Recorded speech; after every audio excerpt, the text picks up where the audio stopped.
जय हिंद, वंदे मातरम। भारतवर्ष की भावी शिक्षक शिक्षिकाओं का स्वागत है आपके यूट्यूब चैनल डी के एजुकेशन लर्नर्स में। मैं आप सभी का दोस्त मित्र दिनेश। तो प्यारे साथियों, ये आज एक इन्फॉर्मेशन वीडियो आप सभी को पता तो होगा, लेकिन मेरा बनाना इसलिए जरूरी था कि उत्तर प्रदेश शिक्षा सेवा चयन आयोग प्रयागराज, अब इन्होंने अपना कैलेंडर तो जारी कर दिया है टीजीटी के लिए, पीजीटी के लिए, यूपी टेट के लिए। बट अभी सुपर टेट के बारे में उन्होंने कहा है, लेकिन उसका अभी तक कोई ऑथेंटिक जानकारी नहीं है। तो आज हम शुरू करते हैं UP PGT and TGT, UP TET and super TET के सिलेबस के बारे में। डिस्कस करते हैं कि क्या क्या इंपॉर्टेंट है और हमारे लिए कब कब एग्जामों के शेड्यूल तैयार हो रहे हैं। प्यारे साथियों, उत्तर प्रदेश शिक्षा सेवा चयन आयोग ने इसका जो एग्ज़ाम होने वाला है आपका 18 अप्रैल 2026 को, दिन शनिवार है, और उसके बाद 19 तारीख को, ये रविवार के दिन होने वाला है। अब देखिए ऑप्शन, उसके बाद आपका आता है प्रवक्ता पीजीटी। पीजीटी का आपका एग्ज़ाम काफ़ी दिनों से पेंडिंग भी पड़े हुए हैं। ये आपका 9 मई शनिवार के दिन और 10 मई रविवार के दिन। अब उसके बाद आपके आता है टीजीटी का।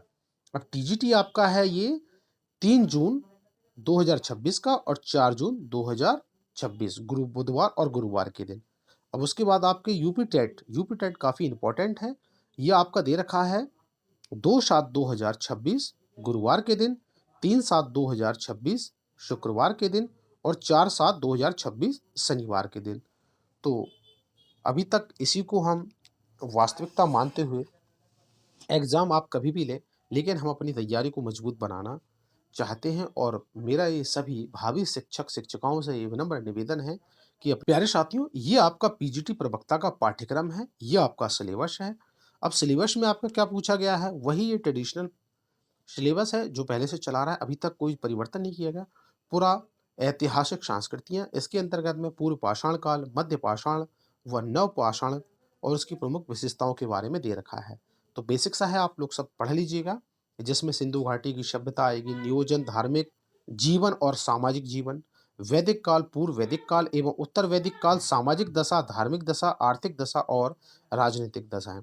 उसके बाद प्रमुख धार्मिक आंदोलन, जैन धर्म, बौद्ध, भागवत धर्म, शैव धर्म, हिंदू धर्म और पुनर्जागरण में शंकराचार्य का योगदान।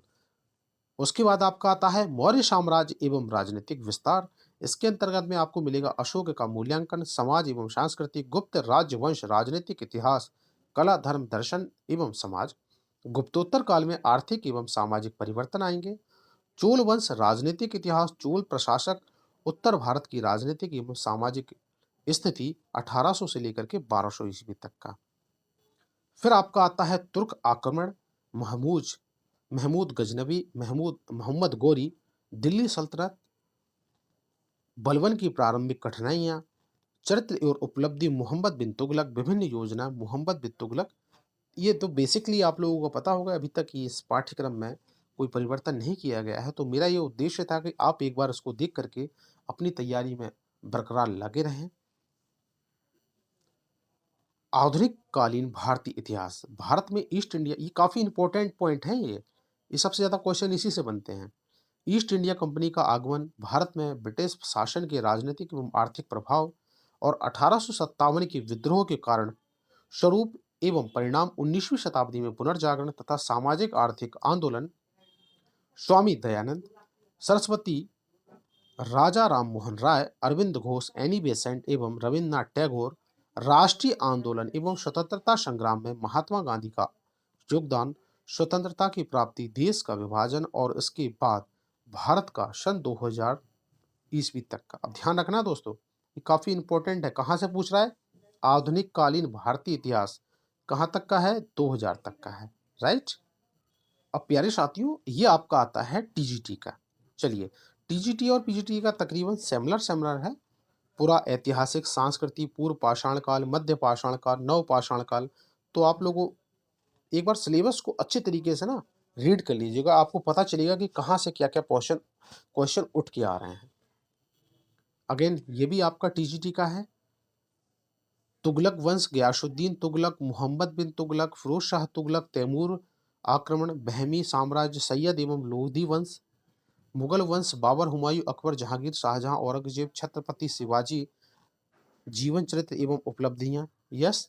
आधुनिक भारत 1858 से लेकर के 1950 ईस्वी तक और सन 1857 ईस्वी में प्रथम स्वतंत्रता संग्राम का कारण स्वरूप एवं परिणाम। 19वीं शताब्दी में भारतीय पुनर्जागरण तथा सामाजिक धार्मिक आंदोलन, राष्ट्रीय आंदोलन में महात्मा गांधी का योगदान और स्वतंत्रता की प्राप्ति तथा विभाजन के बाद भारत सन 1950 ईस्वी तक।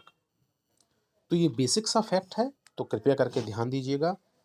ये आगे आपके एग्जामों का कैलेंडर जारी कर रखा है, जैसा कि आपको शुरू में बताया गया है। तो अपनी तैयारी को मज़ेदार करिए और मेरे साथ जुड़े रहिए। मैं इनकी अब लगातार आपके लिए क्लास लेके आऊँगा, टीजीटी, पीजीटी की और आपकी यूपी टेट की। चलिए, अगला आपका सिलेबस है प्यारे साथियों। प्यारे साथियों, यूपी सुपर टेट हर एक विद्यार्थियों की दिल में बसी हुई जॉब, यूपी सुपर टेट। अब 2018-19 के बाद से इसके अभी तक दर्शन नहीं किए गए हैं, लेकिन देखते हैं आगे आगामी भविष्य में सरकार की क्या योजनाएं बन रही हैं। तो इस बार अपने जी जान लगाना है यूपी टेट में और सुपर टेट में। ये यूपी टेट होने के बाद ही सुपर टेट निकालेंगे, तो ध्यान रखना है प्यारे साथियों। अब इसका बेसिकली मैं ये एक सिलेबस लेके आया हूँ। अब इसके अंदर में क्या है, भाषा, हिंदी भाषा, अंग्रेजी भाषा तथा संस्कृत भाषा, ये तो बेसिक सा कॉमन ही है। अब क्या क्या आता है, विज्ञान हो गया, गणित हो गया, पर्यावरण एवं सामाजिक अध्ययन हो गया, शिक्षण कौशल हो गया। उसके बाद बाल मनोविज्ञान हो गया, सामान्य ज्ञान एवं समसामयिक घटनाएं हो गई, तार्किक ज्ञान हो गया, सूचना तकनीक हो गया, जीवन कौशल एवं प्रबंधन। ये सभी सारे आपके सुपर टेट के सिलेबस के अंतर्गत शामिल है। तो ध्यान रखना है प्यारे साथियों। अब दोस्तों, ये है आपका उत्तर प्रदेश यूपी टेट। चलिए दोस्तों, अब क्या क्या है आप सभी को पता होगा, जैसे कि सबसे पहले आपका बाल विकास एवं शिक्षा शास्त्र, ठीक है, हिंदी भाषा, उसके बाद आपकी द्वितीय भाषा, मैथमेटिक्स और पर्यावरण। ओके। अब ये आपका बाल विकास एवं शिक्षण विधियां। अब देखिए इसके अंदर हमें क्या क्या आता है। बाल विकास का अर्थ क्या है, आवश्यकता एवं क्षेत्र, बाल विकास की अवस्थाएं, शारीरिक विकास, मानसिक विकास। तो ये ध्यान रखने वाली चीजें हैं। ये आपका सिलेबस है, इन सब की तैयारी मैं खुद कराने वाला हूँ। सीखने का क्या अर्थ है तथा इसके सिद्धांत क्या हैं, तो ये बेसिक सा इसका सिलेबस है। ध्यान रखने योग्य बातें ये हैं कि आपको किस किस स्टेप से किस तरीके से आपको तैयारी करनी है। ये शिक्षण एवं शिक्षण विधियां हैं, समावेशी शिक्षा एवं निर्देशन एवं परामर्श आता है, अधिगम और अध्ययन आता है। ये मैथमेटिक्स विषय वस्तु क्या क्या है, संख्या एवं संख्याओं का जोड़ घटाव, लघुत्तम समावर्तक, एलसीएम, एचसीएफ, भिन्नों का जोड़ घटाव एवं गुणा, दशमलव प्रणाली, एक एक नियम एवं प्रतिशत। अब ये आपका आपका आता है पर्यावरण अध्ययन। इसके अंदर में क्या क्या पूछा जाता है, विज्ञान, इतिहास, भूगोल, नागरिक शास्त्र। अब देखिए विषय वस्तु क्या है आपका आता है, सबसे पहले परिवार, भोजन, स्वास्थ्य एवं स्वच्छता, आवास, पेड़ पौधे, हमारा परिवेश, मेला, स्थानीय पेशे से जुड़े व्यक्ति एवं व्यवसाय, जल, यातायात, खेल एवं खेल के भाव, भारत, नदियाँ, पठार व वन, यातायात, महाद्वीप एवं महासागर, हमारा प्रदेश, नदियाँ, पर्वत, पठार, वन, यातायात व भारत का संविधान। ये भी इंक्लूड है इसके अंतर्गत। तो ध्यान रखना है, आपने सिलेबस के हिसाब से आपको चलना है। अब प्यारे साथियों, ये आपका आता है एसएसटी वालों के लिए। एसएसटी में आपका सबसे नंबर 1 पे इतिहास इंक्लूड है। इतिहास जानने के स्रोत कौन कौन से हैं, पाषाणकालीन संस्कृति, ताम्र पाषाणिक सांस्कृतिक, वैदिक संस्कृति। हिस्ट्री हो गया, उसके अंतर्गत में आपका नागरिक शास्त्र भी उसी के अंदर में सम्मिलित है। फिर आपका ज्योग्राफी भी उसी में सम्मिलित है। फिर आपका पर्यावरणीय अध्ययन भी उसी में सम्मिलित है। उसके बाद गृह शिल्प एवं गृह विज्ञान भी इसी के अंतर्गत सम्मिलित होता है। तो आई होप यू आप लोगों को ये छोटी सी इन्फॉर्मेशन काफ़ी अच्छी लगी होगी। तो प्लीज़ जुड़े रहिए अपने भाई के साथ और अपनी साकार को साकार कीजिए। Thank you very much. तो प्लीज़ मेरी इस इन्फॉर्मेशन के साथ में बने रहने के लिए आप सभी को हार्दिक धन्यवाद। तो प्लीज़ लाइक सब्सक्राइब जरूर करें। तो शुरू करेंगे अब अपना यूपी टेट एवं सुपर टेट का सिलेबस वाइज स्टडी। तो जुड़े रहिए अपने भाई के साथ। जय हिंद, वंदे मातरम।